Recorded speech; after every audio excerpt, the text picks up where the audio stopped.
கடலூர் மாவட்டத்தில் மழை வெள்ளத்தால் வீடுகளை இழந்த மக்கள் குடிநீர் மாற்று உடை இல்லாமல் தவிப்பதாக வேதனை தெரிவித்துள்ளனர். கடலூர் மாவட்டத்தில் கனமழை காரணமாக ஏற்பட்ட வெள்ளத்தில் ஏராளமானோர் வீடுகளை இழந்து தவித்து வருகின்றனர். பூதம்பாடி கிராமத்தில் அனைத்து வீடுகளும் வெள்ளத்தால் சேதமடைந்துள்ளன.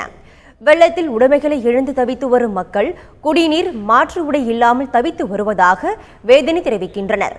3000 ஏக்கர் விளைநிலங்கள் நீரில் மூழ்கி உள்ளதால் விவசாயிகள் கவலையடைந்துள்ளனர். கடலூர் விருத்தாச்சலம் ரயில் பாதையில் 10 மீட்டர் தொலைவு தண்டவாளம் வெள்ளத்தில் சேதமடைந்து உள்ளது. இதனால் 3வது நாளாக கடலூர் விருத்தாச்சலம் இடையேயான ரயில் சேவை முற்றிலும் பாதிக்கப்பட்டுள்ளது.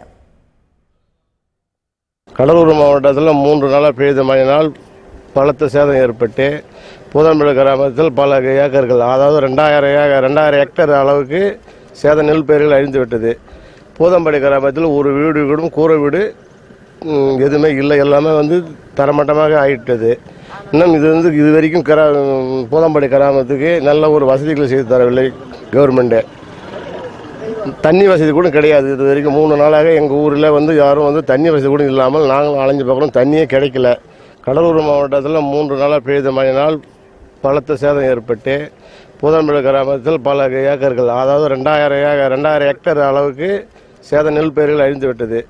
பூதம்பாடி கிராமத்தில் ஒரு வீடு கூட கூரை வீடு எதுவுமே இல்லை, எல்லாமே தரமட்டமாக ஆகிட்டது. இன்னும் இது வரைக்கும் பூதம்பாடி கிராமத்துக்கு நல்ல ஒரு வசதிகளை செய்து தரவில்லை கவர்மெண்ட்டு.